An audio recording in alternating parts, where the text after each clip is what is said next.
I was forced to sit alone at my sister's wedding.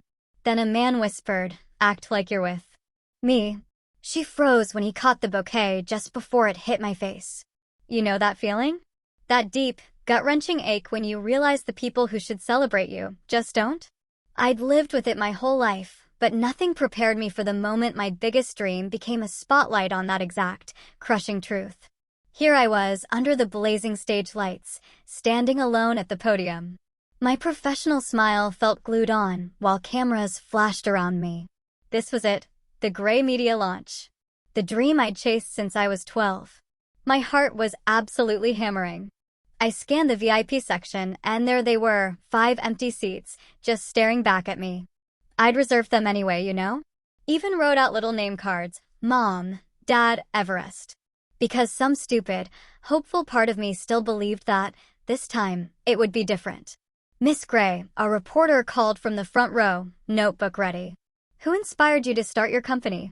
That question just hung in the air. My throat seized up. I reached for the water glass, buying myself a precious few seconds. Around me, the grand ballroom of the Westbrook Hotel was hushed, 200 industry professionals leaning forward, waiting. I set the glass down, my fingers actually trembling against the cool crystal. "Maybe," I said, my voice softer than I intended. It came from knowing what it feels like to be forgotten. The room fell silent. Cameras clicked frantically, capturing the moment my carefully constructed facade finally, undeniably cracked. I didn't cry, though. I'd learned long ago that tears accomplished absolutely nothing in the Gray household. The memory just surfaced then, unbidden. Me at 12, cross-legged on my bedroom floor, a toy microphone clutched in my hand. I'd saved 3 weeks of allowance for that thing, a cheap plastic toy with a cord that didn't connect to anything. But when I spoke into it, I imagined my voice traveling to people who actually wanted to hear it. And, in breaking news, I'd whispered to my audience of stuffed animals arranged in neat rows, "Soraya Gray reports that dreams come true if you work hard enough." Suddenly, the sound of cheering erupted from the living room downstairs. My father's booming voice cut through the walls. "Did you see that catch? That's my boy. That's a Gray man right there." Football highlights. Again. Everest's sophomore year game against Central High played on our TV at least twice a week. I pressed the microphone closer, raising my voice just a little, determined to finish my imaginary broadcast. My bedroom door cracked open. Mom poked her head in, a finger pressed to her lips. "Honey, could you quiet down? Your brother's highlights are on, and your father's trying to focus." I lowered the microphone. But I know, sweetie. Her smile didn't quite reach her eyes. "Maybe later, okay? You know how important these game films are." The door closed with a soft click. Later never came. It never did in our house. Everest's games. Everest's trophies. Everest's future. These were the foundations of every Gray family conversation. A son carries the Gray family name, Dad reminded me once, when I asked why he never came to my school speech competition. He'd ruffled my hair like I was still 5 instead of 14. "Your brother's got real pressure on him, Soraya. You're the lucky one." Lucky. I roll that word around in my memory now, standing on this stage, years after college, watching reporters scribble my quote about being forgotten. The irony, it's not lost on me. I learned to record in whispers after that day when I was 12. Learned to dream quietly. To speak softly into that toy microphone long after it broke. The plastic cracked, but my initials, SG, were still carved into the side. I'd imagine listeners somewhere who leaned in close, because they wanted to hear what Soraya Gray had to say. If I achieved enough, they would notice. If I became exceptional enough, even the Gray household would have to acknowledge me. I believed this with the fervent faith of a child, then a teenager, then a young woman. Understanding their dismissal meant it hurt less, I told myself. Being the daughter who understood while Everest demanded everything became my identity, my cross to bear. Senior year of high school, I sat at our kitchen table, college brochures spread before me, Northwestern's prestigious journalism program circled in red. "Dad," I remember saying, "I want to apply here. They have the best broadcasting program in the country." He barely glanced up from his coffee. "That won't put food on the table, sweetheart. What about something practical? Business, maybe. Your father's right, Mom added, patting my hand. Those communication degrees are, well, they're hobbies, really. Maybe something more practical, honey.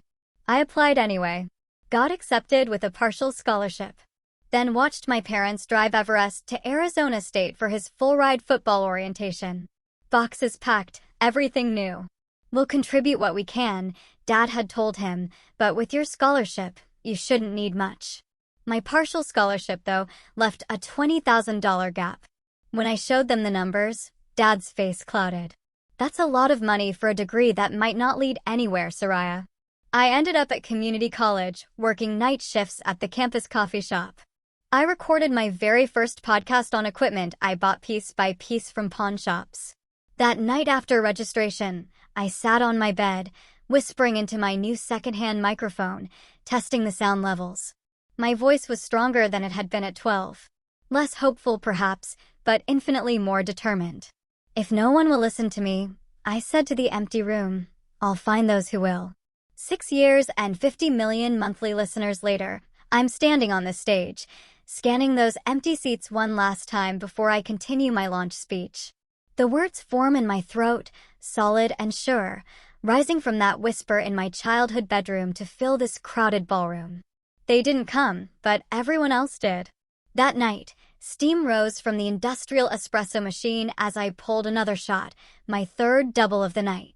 The clock above the counter read 2:17 a.m. 3 more hours before I could lock up the grind and shuffle home to edit tonight's podcast episode. Another all-nighter, Gray? Marissa, the owner, leaned against the counter, counting the day's tips. Her gray hair caught the low light as she divided bills into neat stacks. 500,000 listeners don't record themselves. The pride in my voice still felt strange, foreign, like clothing I hadn't broken in yet. Marissa whistled low. 500,000, huh? Your folks must be busting buttons. My hands froze over the portafilter. They don't actually know. What do you mean they don't know? 500,000 people listen to your voice every week and your own parents aren't among them. I shrugged, tamping the coffee grounds with practiced precision. They're busy. Everest senior season at Arizona State. Every weekend, they drive the 3 hours to Phoenix for his games. What I didn't tell her was that they'd visited my apartment exactly once in 2 years. Dad spent 20 minutes examining my building's security features, while Mom fussed over the milk in my refrigerator. They'd declined my offer to show them my makeshift studio in the spare bedroom, just a closet with foam panels stapled to the walls and a microphone stand I'd assembled from hardware store parts. Last week, I'd even sent them the link to the episode that hit the charts. I concentrated on the coffee dripping into the cup. Mom texted back, "That's nice, honey," 3 days later. No indication she'd listened. Marissa's hand settled on my shoulder. "They're lost, kid." The bell above the door jingled as a customer entered. The conversation ended there, but her words lingered in my mind as I finished my shift. 3 weeks later, I was driving the family sedan along the familiar route to my childhood home for Thanksgiving. Desert stretched on both sides of the highway, the November chill barely touching the Arizona landscape. My fingers tightened on the steering wheel as a billboard for Arizona State football appeared, my brother's number 84 prominently displayed. The gray family driveway was crowded with cars when I arrived. Extended family already inside, the scent of turkey and sage greeting me as I pushed open the front door with my overnight bag. There she is. Uncle Richard boomed from the living room. The career gal. Still doing that little radio thing. Podcast, I corrected automatically. And yes, Dad appeared from the kitchen, beer in hand, clapping me on the shoulder. She's got a few listeners now. Hobby's taking off a bit, isn't it, Soraya? A few listeners. Last week, 513,942 downloads in a single day. Where's Mom? I asked, setting my bag down. Upstairs. Go say hello. I climbed the familiar stairs, passing framed photos of Everest in various football poses through the years. My own graduation photo hung at the end, smaller, tilted slightly, as if hung as an afterthought. I pushed open my bedroom door and stopped cold. The room was unrecognizable. My twin bed gone, replaced by glass display cases filled with trophies. Shelves line the walls, holding footballs with signatures and game dates. Framed newspaper clippings covered the space where my bookshelf once stood. My mother stood in the center, dusting a particularly large trophy. "Mom?" She turned, startled. "Oh, Soraya, honey. I didn't hear you come in." Her eyes flicked nervously around the room. "We've been meaning to tell you. With Everest possibly going pro, we needed someplace to display all his accomplishments properly." My throat tightened. "Where's my stuff?" "In the garage, boxed up nice and neat." She brushed her hands on her apron. "We figured since you've got your own place now." I scanned the walls for any trace of me. The spelling bee certificates. My high school journalism awards. The framed cover of the university paper's issue I'd edited. Nothing remained. You could have asked. "Well, you're never home. Always working at that coffee shop. Always recording your little stories." She patted my arm. "Come help with the stuffing. Everyone's waiting." Downstairs, Everest held court in the living room, regaling cousins with tales of college glory.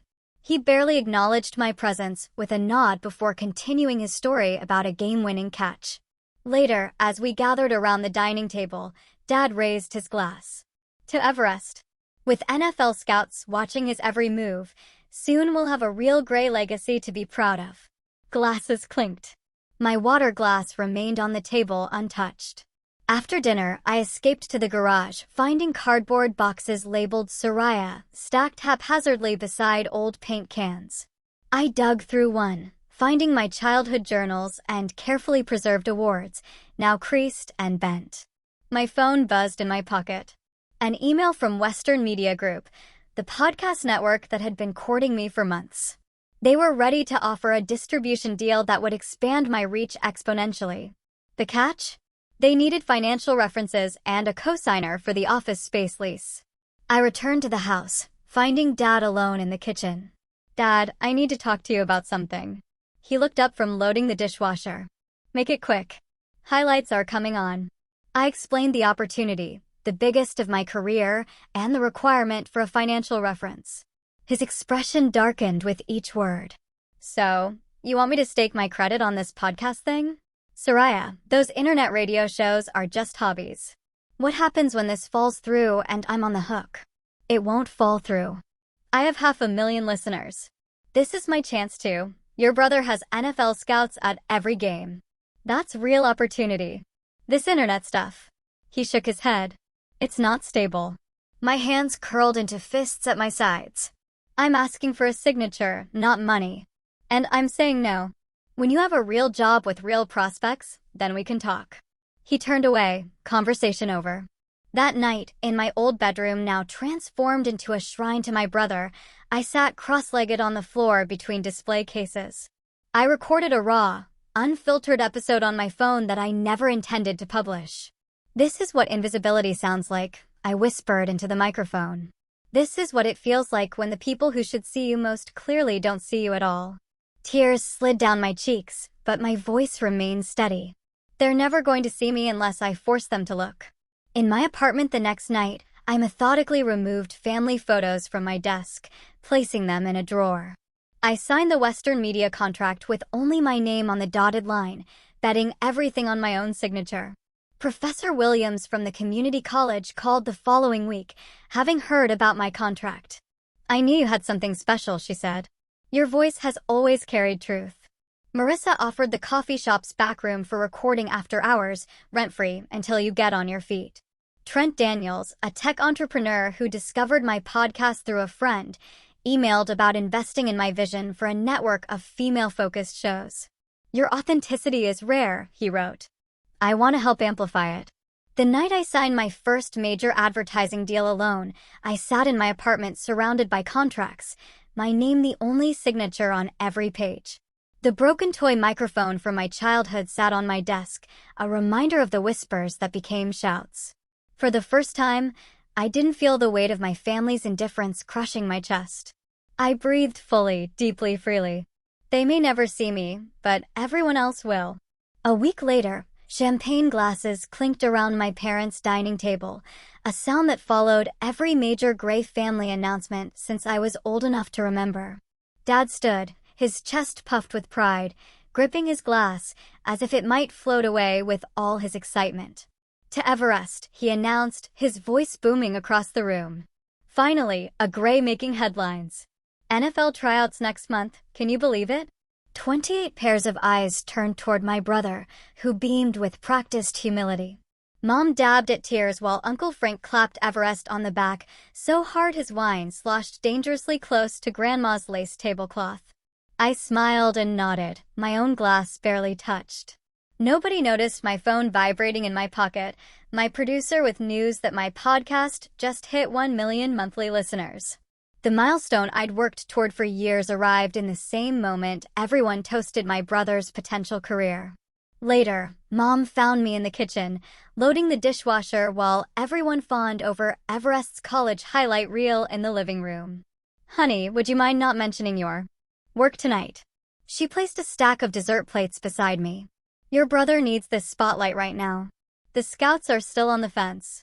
I arranged the silverware with mechanical precision. "When exactly is my turn for the spotlight, Mom?" She sighed, the sound of a woman who's mastered the art of gentle dismissal. "You know how your father feels about real careers versus hobbies." The words stung like she'd slapped me. 1 million listeners. $200,000 in advertising revenue last quarter. "A hobby." "Right," I said. The word clipped short. Aunt Patty cornered me before dessert, her bifocals slipping down her nose as she peered at me. "How's your little radio show going, dear?" "Podcast," I corrected her. The same way I had 6 times before. "And it's going well. We just hit. Did you hear Everest might sign with the Cowboys?" She interrupted, already turning toward the living room. "Your father's beside himself." 2 weeks later, I stood in my apartment, staring at the press release draft on my laptop. Gray Media. My own company at 24. 5 shows under my production umbrella, studio space leased in downtown LA, 15 employees counting on me. The launch event was set for next Thursday at the Westbrook Hotel. 300 industry professionals had RSVP'd. I needed my parents there. Not for financial backing, not anymore, but because some childish part of me still believed they'd finally see me. I typed the email with shaking fingers. "Mom and Dad, I'm launching Gray Media next Thursday at 7 p.m., Westbrook Hotel Ballroom. It's the most important day of my life. Please come. Love, Soraya." I checked my phone hourly for 6 days. The morning of the launch, a text finally arrived. "Sorry, honey. Everest's playoff game tonight. Your father says to tell you good luck with your thing. Love you." I read it 3 times before setting my phone face down on the bathroom counter. The mirror reflected a woman in a tailored gray suit, eyes bright with unshed tears. I blinked them back, applied another coat of mascara, and practiced my speech again. The ballroom glittered with industry elites when I took the stage that evening. 5 empty chairs stared back from the front row, each bearing a small reserved card with a name: Mom, Dad, Everest, Aunt Patty, Uncle Frank. I swallowed hard as the spotlight found me. "Thank you all for coming tonight," I began, my voice steadier than my heartbeat. Gray Media represents a new vision for digital storytelling. The speech flowed easily until a reporter from the LA Times raised his hand during the Q&A. "Miss Gray," he asked, "who inspired you to start your company?" The question hit like a punch to the sternum. I glanced at those empty chairs, then back at the waiting crowd. "Maybe," I said softly, "it came from knowing what it feels like to be forgotten." A hush fell over the room. Cameras clicked frantically. I saw recognition in the eyes of the women watching me, daughters who understood what it means to be overlooked. My phone rang at 11:42 that night as I kicked off my heels in my hotel room. Dad's number flashed on the screen. "Are you trying to embarrass us?" His voice thundered through the speaker without greeting. "Your little comment is all over Twitter. Your brother's teammates are asking questions." "Which comment, Dad?" My voice remained steady, surprising me. "That nonsense about being forgotten, like we haven't supported you your whole life." I sat on the edge of the bed, suddenly exhausted by the weight of pretending. "If you feel embarrassed, maybe there's a reason. You think anyone cares about your little shows?" His voice turned dismissive. "This isn't football, Soraya. This isn't real." End quote. "Millions do," I replied, the truth straightening my spine. Just not you. The line went silent for 3 heartbeats. Your mother's upset, he said finally. By morning, the clip had gone viral. Female entrepreneur speaks truth about family dynamics, read one headline. My inbox flooded with messages from women sharing similar stories. My business partners gathered in my office the following Monday, concern etched on their faces. The board is worried about the personal angle, Mark began, but Lucia cut him off. They're wrong, she said firmly. Your honesty is your strongest asset, Soraya. The numbers prove it. She was right. Subscriber counts had doubled overnight. 3 major platforms had reached out with partnership offers. The Women's Media Alliance wanted me to keynote their conference. For the first time, I understood the power in my voice, not despite being forgotten, but because of it. 6 months later, I stood in my apartment, staring at the Forbes magazine on my coffee table. 30 Under 30 blazed across the cover. My photo took up a quarter of page 18. Self-made media entrepreneur, Soraya Gray, revolutionizes podcasting, read the caption beneath a shot of me alone in my downtown LA apartment, surrounded by recording equipment. My phone chimed with an email notification from dgray@hotmail.com. Subject: We saw your interview with Terry Gross. My heart stuttered as I opened it. Soraya, your mother and I listened to your Fresh Air interview yesterday. You spoke well. We're proud to see a Gray making such an impression in the business world. Warmth bloomed in my chest. Finally, after all these years, they see me. Then I read the last paragraph. On a personal note, Everest is going through a tough time after being cut from training camp. His son's private school tuition is due, and he could use some support, about $3,000 monthly, until he lands on his feet. Since you're doing so well now, family should help family, right? The warmth collapsed into a cold, hard knot. I closed the email without replying and turned the magazine face down on the table. Some things never change, but I have. The email from my father glowed on my laptop screen at 2 a.m., its timestamp mocking me. 3 years of silence broken by 23 carefully crafted sentences about family pride, punctuated by a request for $3,000 monthly payments to support Everest. I traced my finger over the screen, feeling nothing but the cool glass beneath my fingertip. The apartment sat quiet around me. My space, bought with my success. No football trophies here. Just awards they never acknowledged and books they never believed I'd write. We're so proud of what you've accomplished, my father wrote. Proud. The word sat bitter on my tongue like old coffee. 30 seconds on Google would have shown them my accomplishments years ago, but they waited until Everest needed money. I typed my response slowly, weighing each word like currency. Polite acknowledgement of their newfound interest. Brief updates on my upcoming projects. Nothing about money. I signed off with, I'm building something that matters, instead of love. The cursor hovered over send. One deep breath. Click. Within hours, his response arrived, less polished this time. Did you see the part about Everest's situation? 2 more emails followed that evening. 5 the next day. Each one less measured than the last. Desperation seeping through digital cracks. I answered none of them. A week passes. The receptionist's voice crackled through my office intercom.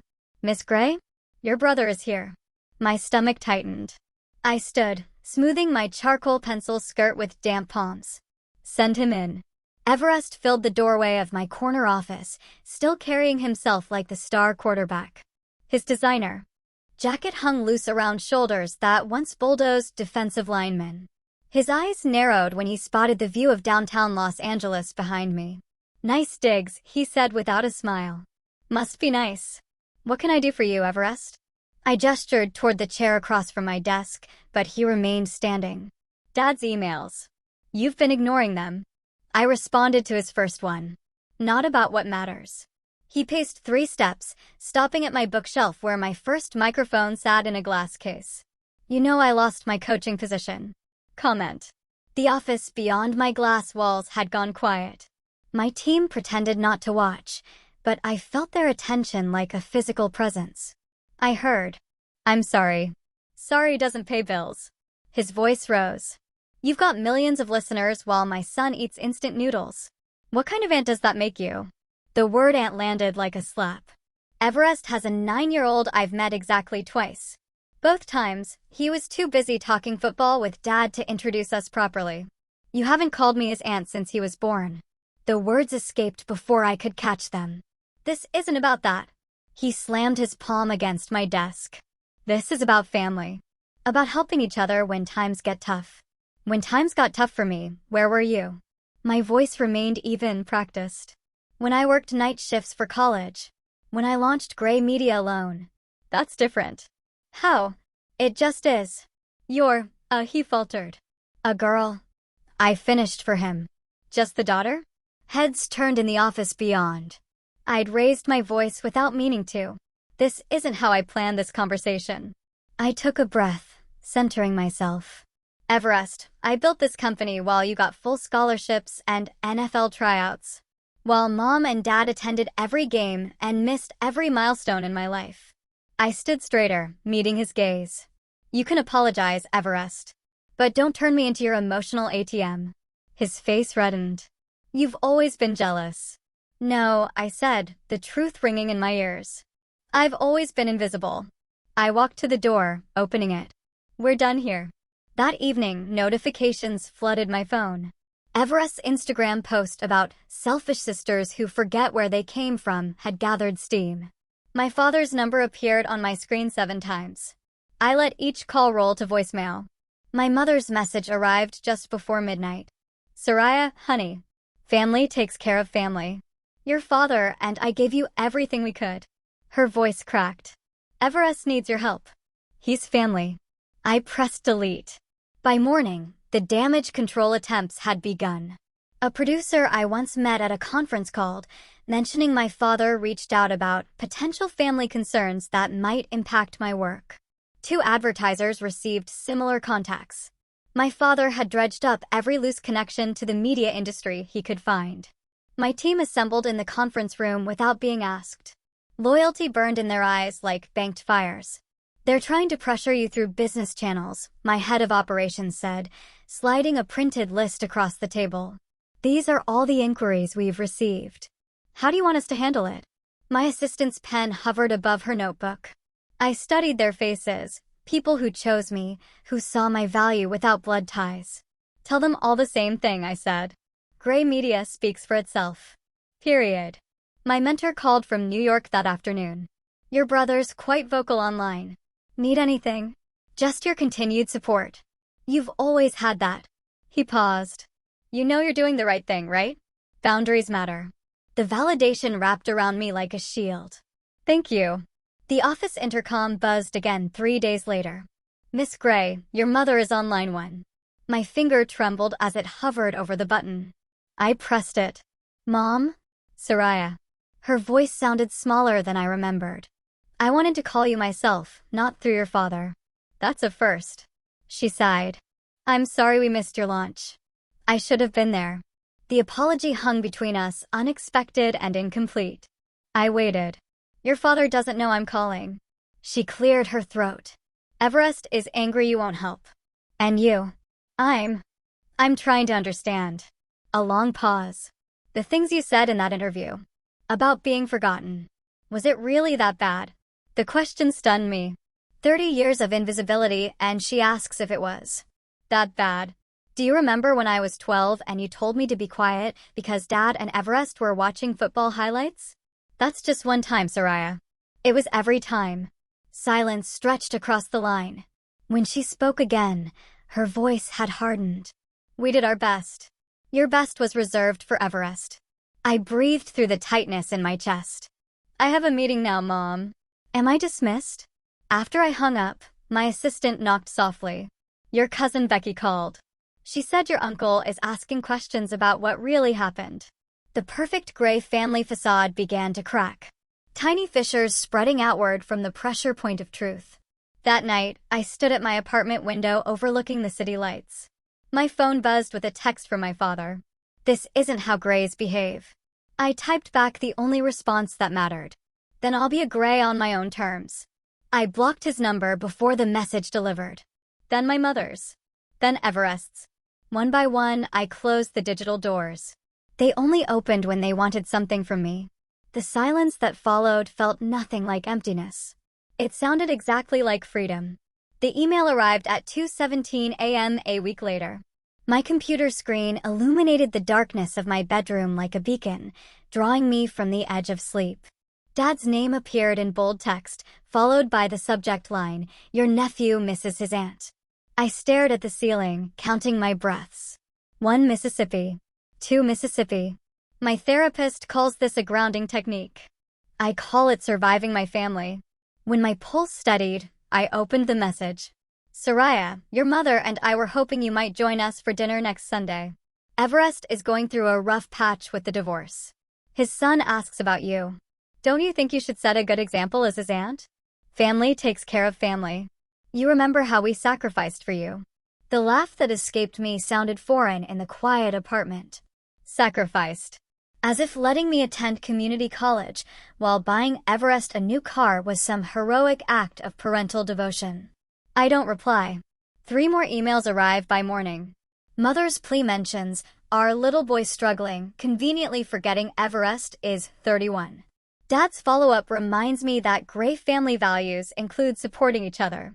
The final one, from Everest himself, contains a photo of his son holding a football, with the caption, "He wants to meet his successful aunt." The manipulation is so transparent it should be laughable. Instead, it squeezes my chest like a vice. My phone rings during the morning production meeting. Terry Jennings, my top interviewer, raises an eyebrow as I silence it. "Family again," she asks when the others leave. "They've discovered I have money." I shuffle my notes, avoiding her gaze. "You know, that interview you did last week about family estrangement is trending. People connect with your story." Terry's voice softens. "The press is asking questions about your support system. The industry rumors have already started. 3 separate journalists have emailed questions about why my family never appears at my events. A profile writer asked point-blank about the untold story behind gray media. I could tell the truth, I say. The words tasting like possibility. I could tell everyone exactly who they are." Terry touches my arm. "You could, but is that the voice you want the world to hear?" The question followed me home that evening. My apartment, the one I bought without a cosigner, without family help, feels different tonight. Less like a sanctuary and more like a war room. On my desk sits the planner for next week's recording schedule. Tomorrow's slot remains conspicuously empty, reserved for special content. The next evening, I power up my microphone. The red recording light blinks, patient and waiting.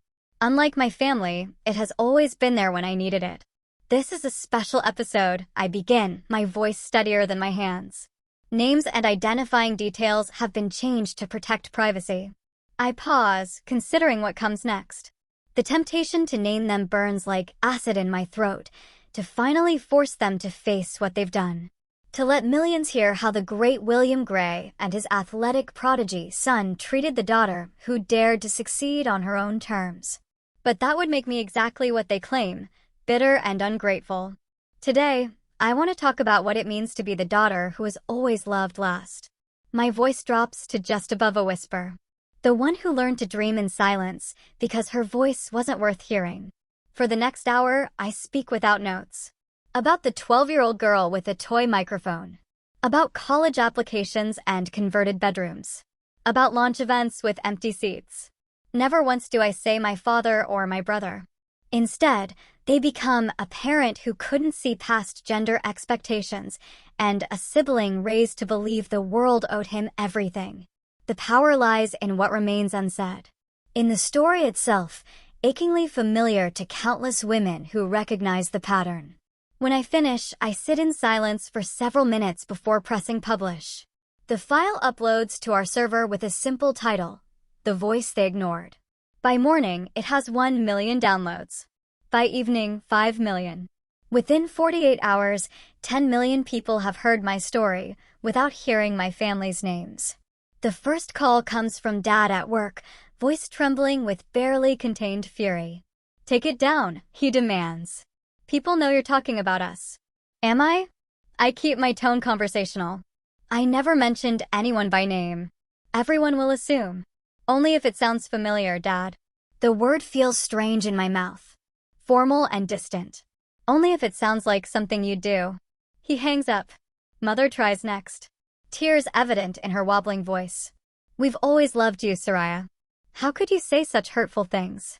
I didn't say they were about you, Mom. Her silence confirms everything. Everest texts the single line, real family wouldn't air dirty laundry. I don't respond to any of them. Within days, national media picks up the story. The untold truth behind Gray Media's founder reads one headline. America's forgotten daughters speak out, declares another. My inbox fills with thousands of letters from women, sharing identical stories of invisibility within their own families. Industry colleagues send quiet messages of support. My staff works with renewed purpose, understanding now the mission behind our network's commitment to amplifying silenced voices. Later, I sit at my desk reviewing the week's analytics. The episode has become our most downloaded content ever. Comments flood our website. Each one a variation on the same theme. I thought I was the only one. A notification appears on my screen. My brother has posted on social media. A lengthy screed about ungrateful siblings and the importance of family loyalty. I close the tab without reading past the first sentence. His words no longer matter. Instead, I open a blank document and begin typing a response to one particular email from a 16-year-old girl who wrote, "How do I find my voice when no one in my family wants to hear it?" My answer flows easily now. Not from bitterness or revenge, but from the quiet certainty of someone who finally understands her own worth. Start by whispering, I write. Then speak a little louder each day. The right people will listen, even if they aren't the ones you were born to. I sign my name and press send, feeling the last chains of obligation fall away. The family who ignored my voice for 28 years can now listen with the rest of the world, or not at all. For the first time in my life, their choice doesn't matter anymore. The morning light filters through my apartment windows, casting a golden glow across the wall of awards. 3 years since that viral press conference. 3 years since I blocked their numbers.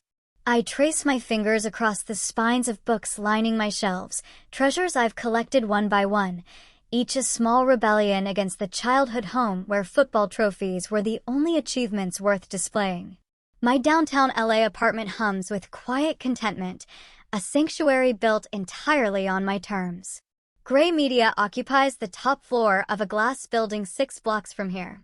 15 shows now. 50 million monthly downloads. Numbers that should matter, yet what strikes me most this morning is the silence, how comfortable it feels after years of striving to be heard. The notification pings. An unfamiliar email address. I almost swipe it away until the subject line catches me, from Everest's son. My coffee cup freezes halfway to my lips. I haven't heard that name spoken aloud in my home for years. Dear Aunt Soraya, the message begins. I'm Tyler. I'm 12 now. I listened to your podcast about invisible daughters. I think I understand why you don't talk to my dad anymore. Our family treated you badly. I want to be different. Could we meet? Just us. My thumb hovers over delete. The Gray family pattern. Reach out only when they need something. But he's 12. Just a boy. I suggest a coffee shop near my office. Public. Brief. Controlled. 2 days later, he sits across from me. All gangly limbs and uncertain smiles. Everest's jawline, but softer eyes. He clutches a small box wrapped in what looks like Sunday comics. Dad doesn't know I'm here, he says, pushing the package toward me. Mom helped me find this. She said you might want it back. The paper crinkles beneath my fingers. Inside rests a small plastic microphone, cracked along one side, yellowed tape holding it together. My initials, SG, carved into the base with a safety pin during a particularly boring Sunday when everyone else watched football. Where did you find this? My voice catches. Mom found it in Grandpa's garage when they were cleaning. She said it was yours. 20 years collapse. I'm 12 again, whispering stories into this worthless plastic toy, believing someone somewhere would want to hear them. I listened to all your shows, Tyler says, fidgeting with his straw. The one about invisible daughters made me cry. Dad never talks about you.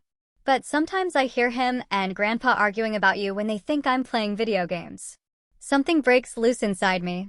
For the first time in years, tears blur my vision. Thank you for bringing this. The words barely squeeze past the tightness in my throat. Could I ask you something? Tyler leans forward. How did you know your voice mattered when nobody listened? The question strikes with such familiar precision that I know instantly this boy carries the gray family curse of invisibility. Not the golden child. The watcher. The quiet one. I reach across the table, squeezing his hand. I didn't know if it mattered. I just knew I'd disappear completely if I didn't use it. Dad says I should play football, but I'd rather write stories. A confession delivered in a rush, eyes starting to gauge my reaction. You don't have to be like anyone else, Tyler, I tell him. Just listen. And tell the truth. That's all any voice really needs. His smile breaks like sunrise. Could I learn to record them someday? Like you did. When you're ready, I promise. I'll teach you. Later that evening, I placed the broken microphone on my shelf between my Peabody Award and the Forbes magazine feature. The contrast jolts me, plastic toy beside crystal trophy. Beginning and culmination. I press record on my personal journal. The one show no one else will ever hear. Not every wound needs an apology to heal, I whisper, cradling the microphone in my palm. Sometimes the greatest freedom comes from realizing how strong the silence made you. I pause, remembering Tyler's earnest face. And sometimes healing arrives through the ones who watched and chose to be better. My phone chimes with a voice message from a number I don't recognize.